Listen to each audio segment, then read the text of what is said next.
Indonesia, tanah airku, tanah tumpah darahku. Di sanalah aku berdiri, jadi pandu ibuku. Indonesia, kebangsaanku, bangsa dan tanah airku. Marilah kita bersama, Indonesia bersatu. Hiduplah tanahku, hiduplah negeriku, bangsaku, rakyatku semua. Bangunlah jiwanya, bangunlah badannya, untuk Indonesia Raya. Indonesia Raya, merdeka, merdeka, tanahku, negeriku yang tercinta. Indonesia Raya, merdeka, merdeka, hiduplah Indonesia Raya. Indonesia Raya, merdeka, merdeka, tanahku, negeriku yang tercinta. Indonesia Raya, merdeka, merdeka, hiduplah Indonesia Raya.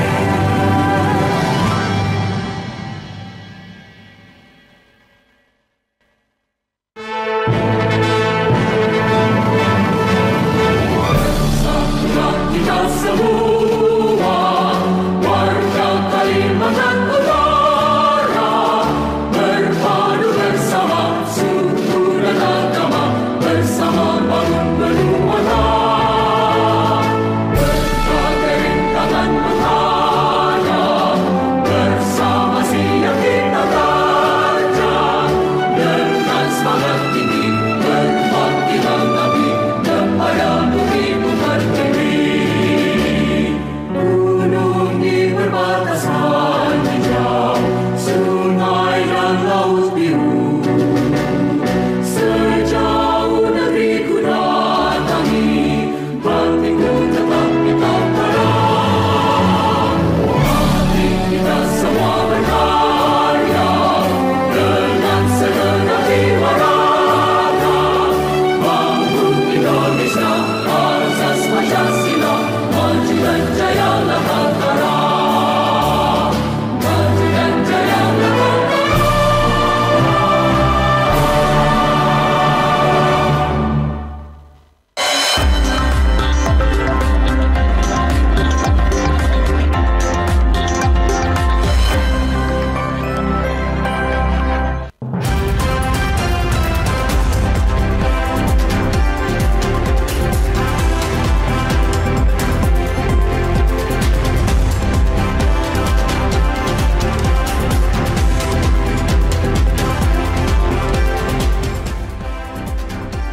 Tarif pajak bahan bakar bermotor di Kaltara naik. Masyarakat wajib membawa KTP ke TPS.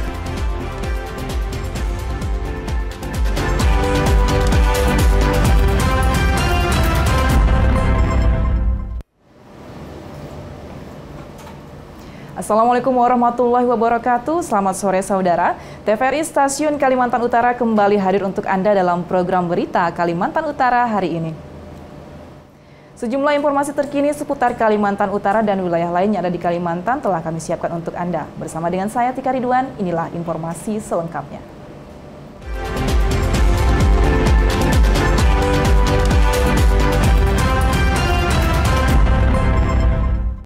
Kita awali Kalimantan Utara hari ini dengan informasi dari Kabupaten Bulungan.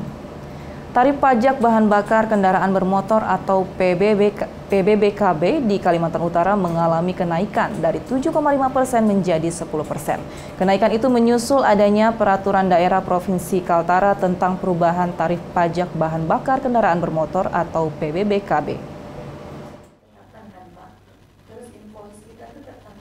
Pemerintah Provinsi Kalimantan Utara telah menetapkan Peraturan Daerah Nomor 1 Tahun 2024 tentang pajak daerah dan retribusi daerah.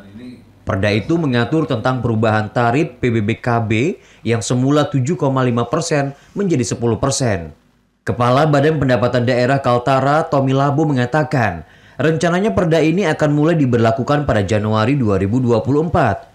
Namun karena adanya permintaan penangguhan dari wajib pungut atau WAPU Pertamina Patraniaga, sehingga Pemprov Kaltara baru memberlakukan di bulan ini.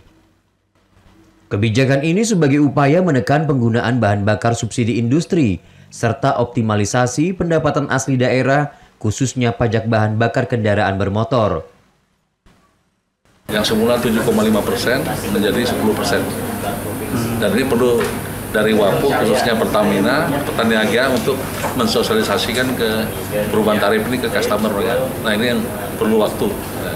Sasarannya tadi ini kepada siapa sih Pak? Ini wajib pungut atau wajib pajak bahan bakar kendaraan bermotor. Sementara pihak perusahaan migas tempat Chandra mengaku mendukung perda tersebut, hanya perlu melakukan sosialisasi dengan customer baik industri maupun SPBU. Terdapat sekitar 240 customer baik industri maupun SPBU di Kaltara. Di sisi lain, dengan adanya kenaikan tarif pajak ini berdampak pada harga BBM khususnya jenis non-PSO seperti Pertamax, Pertamax Turbo, Dex Lite, dan Pertamina Dex. Jadi untuk perubahan tarif ini berlaku untuk produk non-PSO. Jadi untuk produk dua kategori lainnya seperti JBT dan JBKP itu tetap mengacu ke undang-undang yang dari pusat. Dikenakan tarifnya tetap 5%. Terus pengaruhnya nanti Pak ketika sudah diterapkan itu gimana? Pengaruhnya otomatis nanti akan berdampak pada harga. Lebih lanjut, Chandra mengungkapkan pihaknya akan melakukan pendekatan terhadap customer agar tidak beralih ke produk lain. Dalam hal ini JBT dan JBKP sebab akan mempengaruhi ketersediaan BBM khususnya non-PSO. Muhammad Aras dari Bulungan melaporkan. Saudara, kebakaran lahan dan hutan melanda beberapa daerah di Tarakan dalam sepekan terakhir. Sejauh ini karhutla di wilayah setempat melanda hingga 7 hektar. Kebakaran lahan dan hutan karhutla terjadi di beberapa titik berbeda di Kota Tarakan dalam sepekan terakhir. Kebakaran lahan terbaru terjadi di kawasan Gunung Selatan serta di kawasan Kelurahan Pantai Amal. BPBD Tarakan bersama tim gabungan lainnya termasuk UPT, KPH, dan Dinas PMK Tarakan pun terjun langsung dalam upaya pemadaman api di area lahan yang terbakar. Penanganan kebakaran lahan menggunakan peralatan mobil pemadam dan juga puluhan petugas gabungan untuk mengantisipasi titik api meluas. Kepala BPBD Tarakan, Yonsep, mengatakan peningkatan peristiwa karhutla salah satunya dipicu kondisi cuaca panas yang masih terjadi di wilayah Kota Tarakan. Sejauh ini, lebih dari 7 hektar lahan ludes terbakar yang didominasi lahan gambut. Dari hasil pemantauan di lapangan, karhutla di beberapa titik diduga karena unsur kesengajaan akibat adanya pembukaan lahan baru. Untuk daerah Amal itu ada 3 titik. 3 titik itu memang saat laporan itu masuk ke kita, itu ada beberapa wilayah, salah satu di wilayah itu sudah terbakar habis. Nah, untuk 2 titik itu sudah terbagi, satu yang ditangani oleh BPBD sendiri dan satu kehutanannya dari KMH. Atas kondisi itu, BPBD mengimbau agar masyarakat lebih waspada, terutama warga atau pemilik lahan yang akan membuka lahan baru. BPBD juga menegaskan jika terdapat unsur kesengajaan dan bahkan membakar area kawasan hutan lindung, maka pelaku pun akan dijerat sanksi pidana sesuai aturan yang berlaku. Siti Hardiani dari Tarakan melaporkan.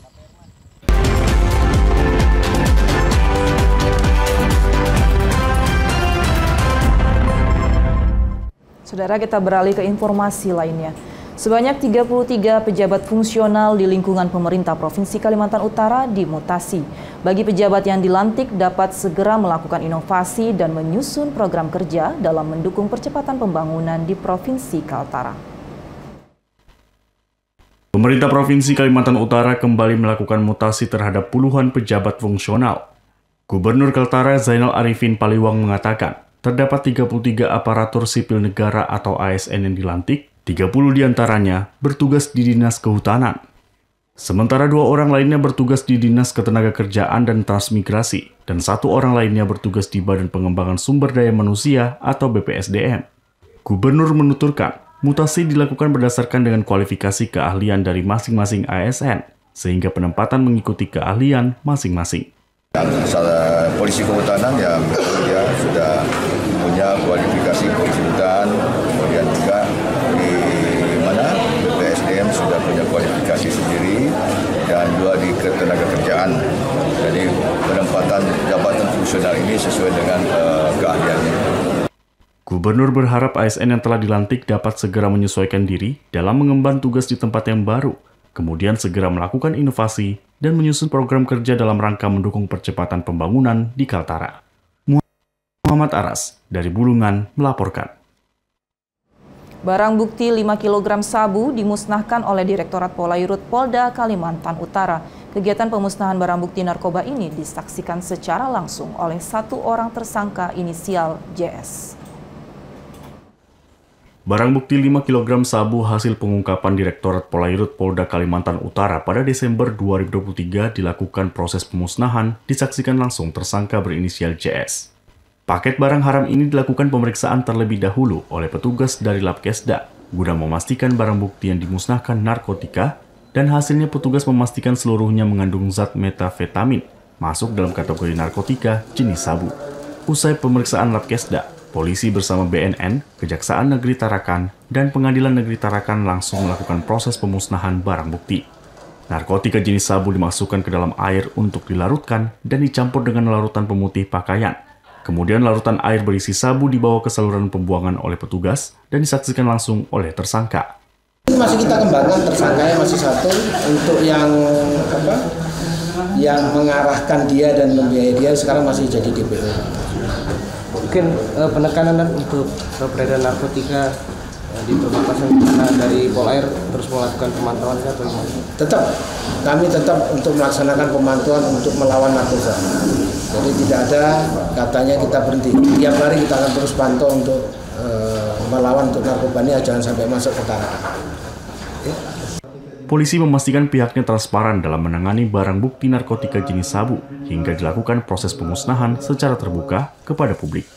Sementara itu, dalam kasus ini polisi masih melakukan pengembangan dan melakukan penetapan DPO kepada seseorang yang memberikan perintah kepada tersangka JS untuk menjemput sabu di wilayah perairan Tanjung Daud. Siti Hardiani dari Tarakan melaporkan.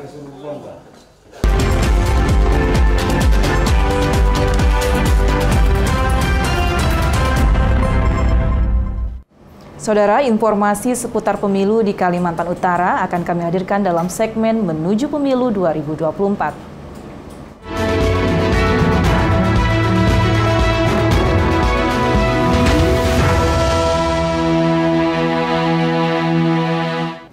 Masyarakat wajib membawa kartu tanda penduduk saat menyalurkan hak pilihnya di tempat pemungutan suara atau TPS. Tujuannya untuk mengetahui bahwa masyarakat tersebut masuk dalam kategori pemilih tetap atau DPT.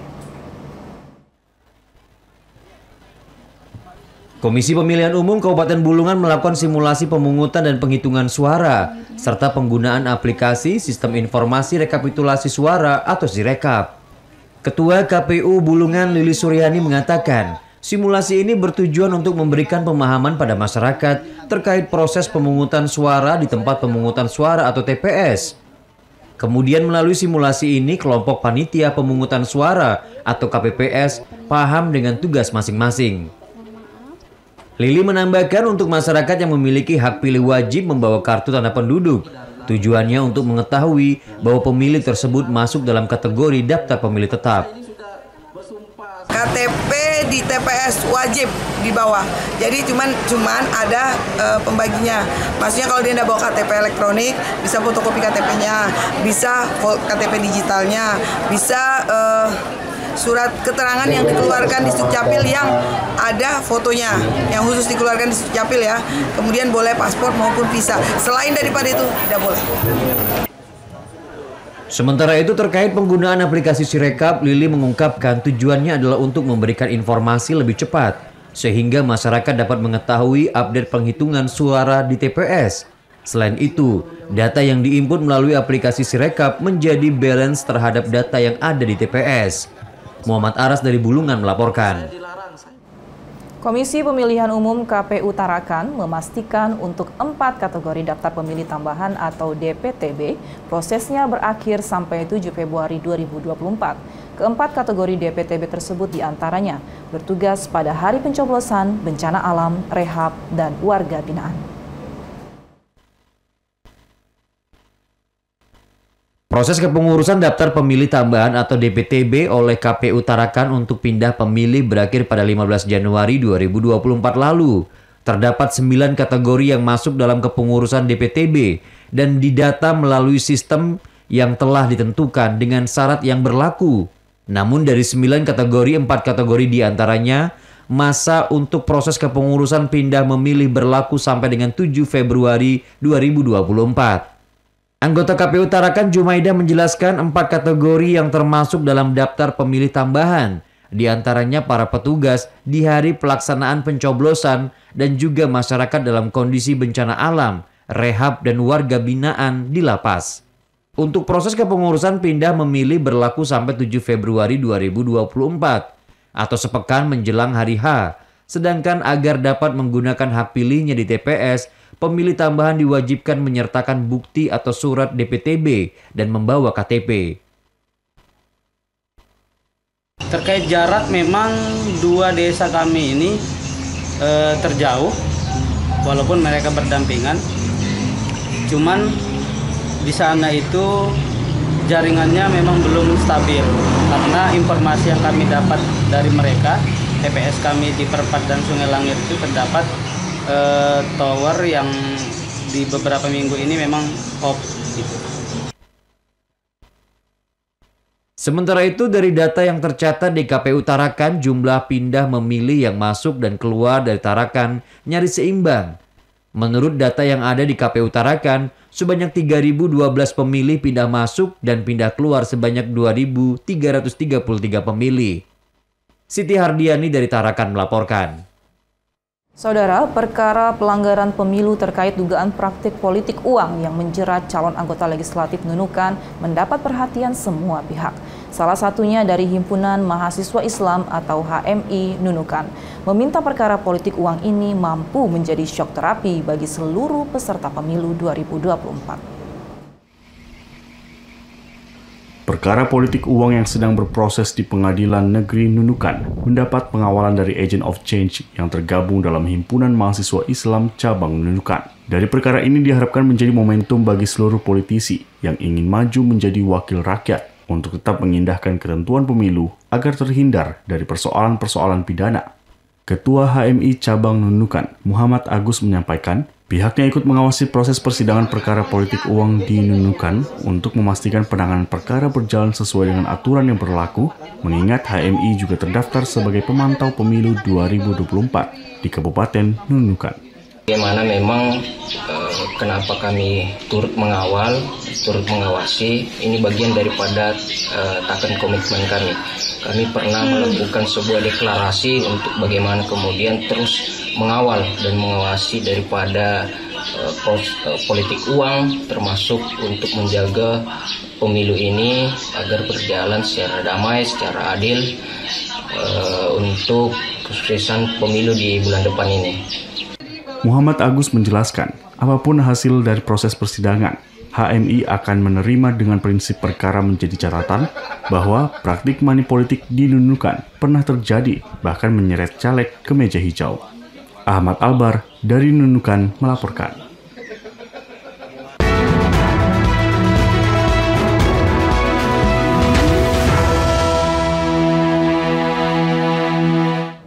Saudara, usai jeda pariwara berikut, kami akan kembali hadir dengan informasi lainnya. Tetaplah bersama kami dalam Kalimantan Utara hari ini.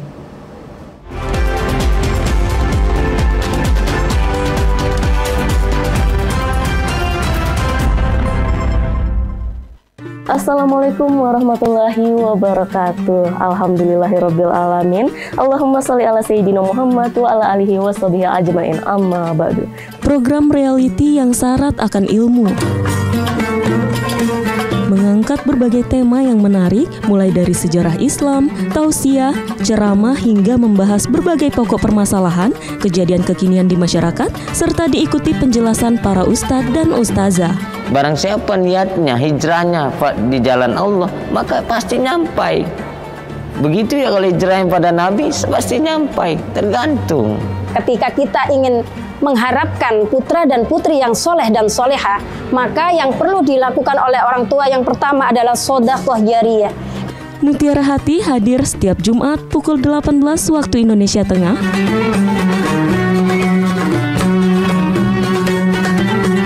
Hanya di TVRI Kalimantan Utara.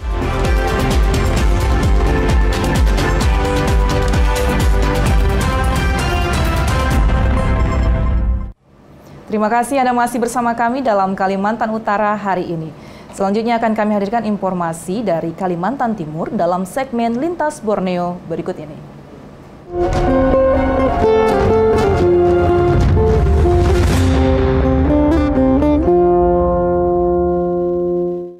Meski terdapat sejumlah KPPS yang menemui kendala dalam penggunaan aplikasi Sirekap karena minimnya akses internet, KPU Kabupaten Pasir memastikan hal tersebut tidak menjadi masalah sebab aplikasi Sirekap dapat digunakan secara offline terlebih dahulu.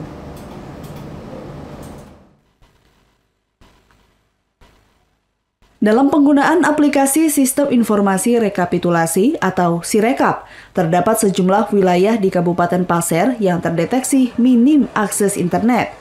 Sementara aplikasi tersebut akan digunakan oleh anggota kelompok penyelenggara pemungutan suara di masing-masing tempat pemungutan suara atau TPS. Ketua KPU Kabupaten Pasir, Abdul Qoyim Rashid, mengaku ada beberapa TPS yang wilayahnya terkendala akses internet. Meski demikian, hal tersebut tidak menjadi masalah, sebab anggota KPPS tetap dapat mengisi data melalui aplikasi Sirekap secara offline terlebih dahulu.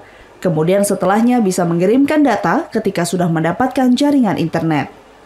Bisa online, bisa offline. Ya. Di Sirekap mobile-nya ya, yang di handphone itu. Artinya diisi dulu secara manual, secara offline, nanti setelah clear sesuai dengan hasil foto dengan yang C hasil itu sudah sesuai, kemudian dia akan mencari jaringan untuk mengirim data tersebut ke server KPU. Deteksi kami bahwa TPS-TPS yang tidak ada jaringan itu mereka harus bergeser mungkin 4-5 kilo saja mereka sudah dapat jaringan. Lebih lanjut, Abdul Qoyim Rashid menambahkan, dengan adanya kendala jaringan pada beberapa desa di Pasir, dipastikan tidak akan mempengaruhi proses penginputan data perhitungan suara atau rekapitulasi hasil pemungutan suara di masing-masing TPS. Nasrullah Ahmad dari Kabupaten Pasir melaporkan. Dari Kabupaten Pasir, kita beralih ke Kabupaten Berau. Jajaran Satuan Polisi Lalu Lintas Kabupaten Berau mengamankan ratusan knalpot brong untuk menjaga ketertiban dan kenyamanan berlalu lintas. Penyitaan ini dilakukan hampir di seluruh wilayah perkotaan hingga kecamatan. Pengendara yang menggunakan knalpot brong ini harus melepas knalpotnya di halaman kantor Mapolresta Berau, Jalan Pemuda, Tanjung Redep. Tindakan tegas ini diberikan Satlantas kepada pelaku pelanggar lalu lintas agar barang bukti knalpot yang sudah disita tidak lagi bisa dimanfaatkan. Kasat Lantas Polres Berau AKP Wulyadi menyebut barang bukti knalpot brong yang berhasil disita mencapai 600 unit. Agar tidak menjadi rongsokan, knalpot yang sudah dikumpulkan rencananya akan dibuat menjadi patung penyu sebagai ikon pelanggaran lalu lintas penggunaan knalpot yang tidak standar di Kabupaten Berau. Untuk penertiban knalpot yang tidak sesuai dengan standar atau standar SNI, kita akan tertibkan sampai masyarakat itu paham benar bahwa knalpot yang tidak sesuai dengan standar SNI kita tertibkan sampai habis. AKP Wulyadi juga mengimbau kepada masyarakat untuk ikut andil mengamankan pelaku pengguna knalpot brong. Bagi masyarakat yang menemukan diharap segera melapor agar pelaku bisa segera diamankan ke kantor polisi. Lalu Ridwan Shah dari Berau melaporkan.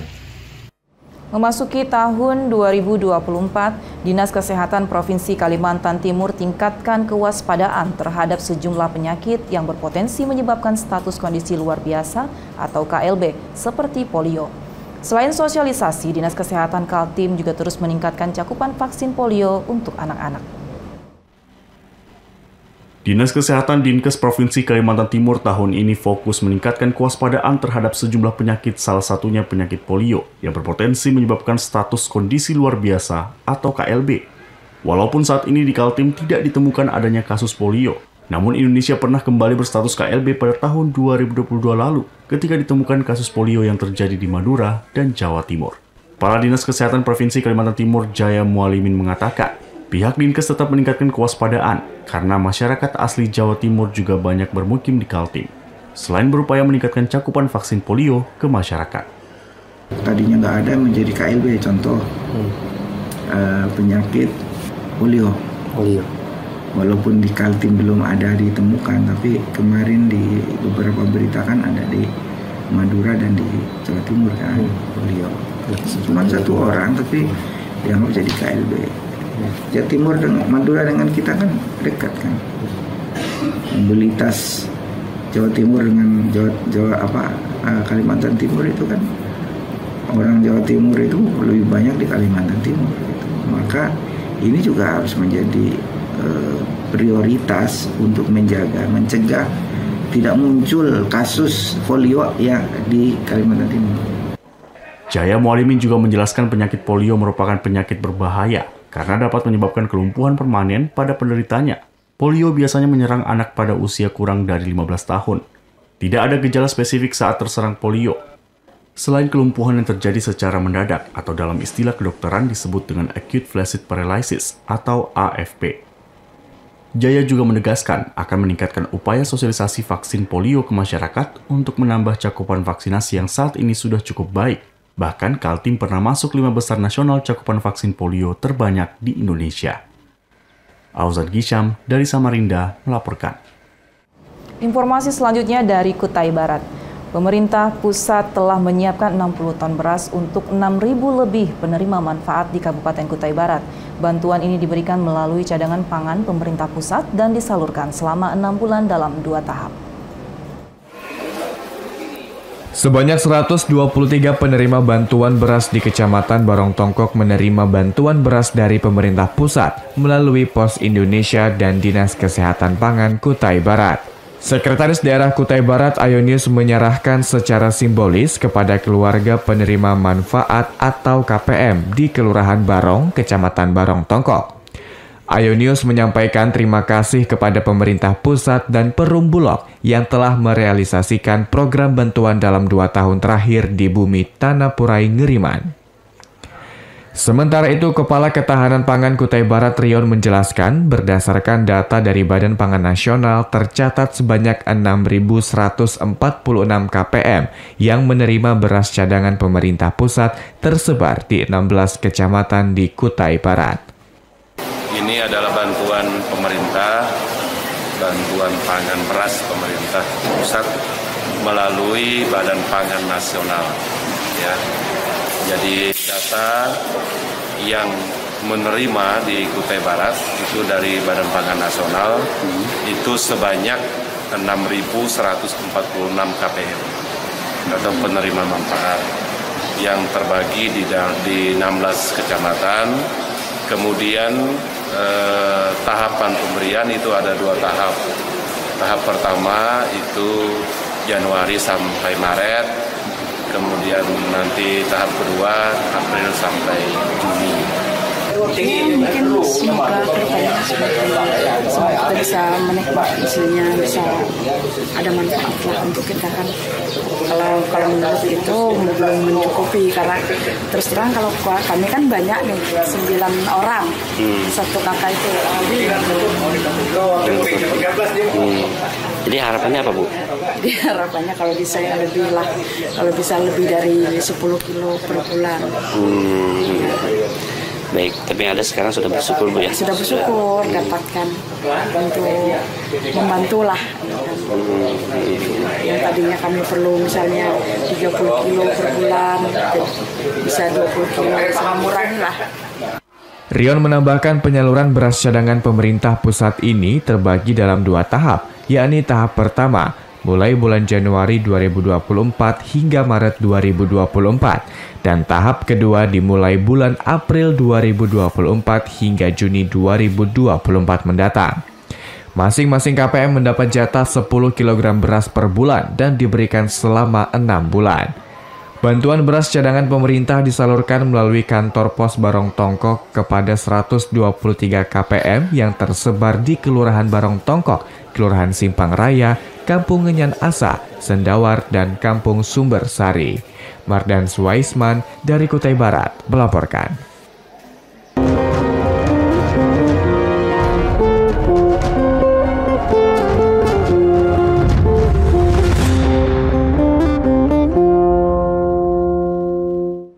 Saudara, sebagai panduan Anda untuk beraktivitas di esok hari, akan kami hadirkan perakiraan cuaca yang kami himpun dari Badan Meteorologi, Klimatologi, dan Geofisika atau BMKG. Selengkapnya dalam Info Publik.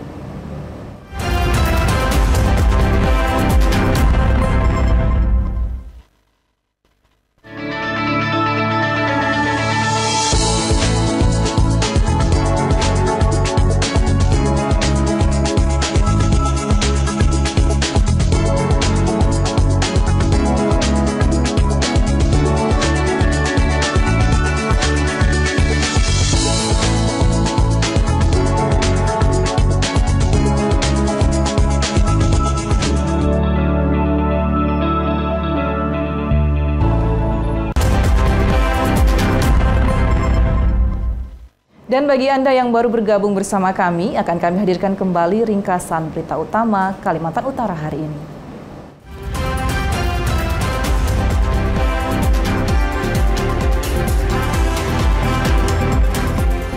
Tarif pajak bahan bakar kendaraan bermotor atau PBBKB di Kalimantan Utara mengalami kenaikan dari 7,5% menjadi 10%.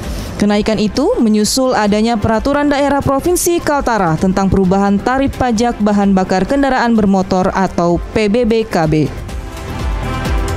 Masyarakat wajib membawa kartu tanda penduduk saat menyalurkan hak pilihnya di tempat pemungutan suara atau TPS. Tujuannya untuk mengetahui bahwa masyarakat tersebut masuk dalam kategori pemilih tetap atau DPT.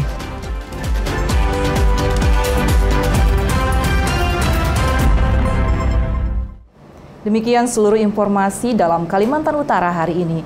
Kami akan kembali esok hari pada pukul 17.30 waktu Indonesia Tengah di kanal 30 digital atau live streaming melalui YouTube dan Instagram TVRI Kalimantan Utara.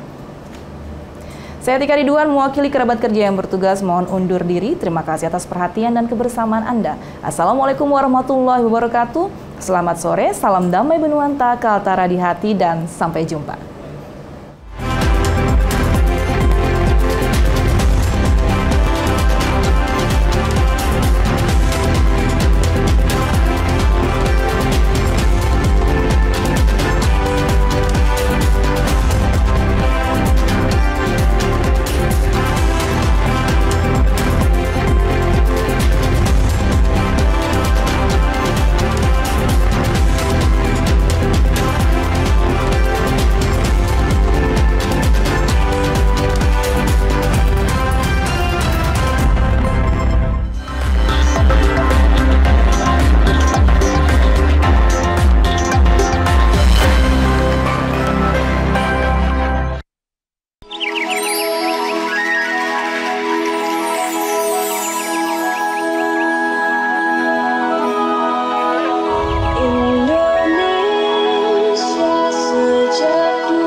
Untuk sebuah keindonesiaan dalam diri kita yang mensyukuri anugerah ilahi berupa kekayaan bumi dan kebudayaan manusia-manusia di dalamnya. Kami telah dipersatukan dalam identitas Indonesia Raya selama puluhan tahun, bergerak bersama menuju kemajuan yang membanggakan. mengisi nafas merdeka, menyatukan perbedaan dalam indahnya toleransi. Dan kami, Lembaga Penyiaran Publik Televisi Republik Indonesia, menempatkan diri sebagai media pemersatu bangsa. Kami selalu berusaha mendekat, menjadi yang terdepan dalam teknologi penyiaran digital, mewujudkan konvergensi media dalam bentuk layanan multi-platform, menjawab kebutuhan dan keinginan pemirsa akan ragam informasi dan hiburan. Dikelola secara modern dan tepat guna, serta dapat diakses secara global. Kami suguhkan tayangan bermutu, mencerahkan,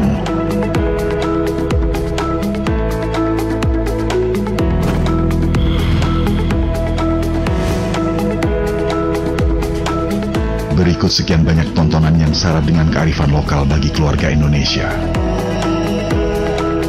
Kami selalu inginkan yang terbaik bagi pemirsa. Dengan 155 transmisi digital dan stasiun penyiaran yang ada di setiap ibu kota provinsi, jangkauan terluas TVRI yang membentang seantero Nusantara menjadikan kita lebih memahami beragam sisi kehidupan Indonesia.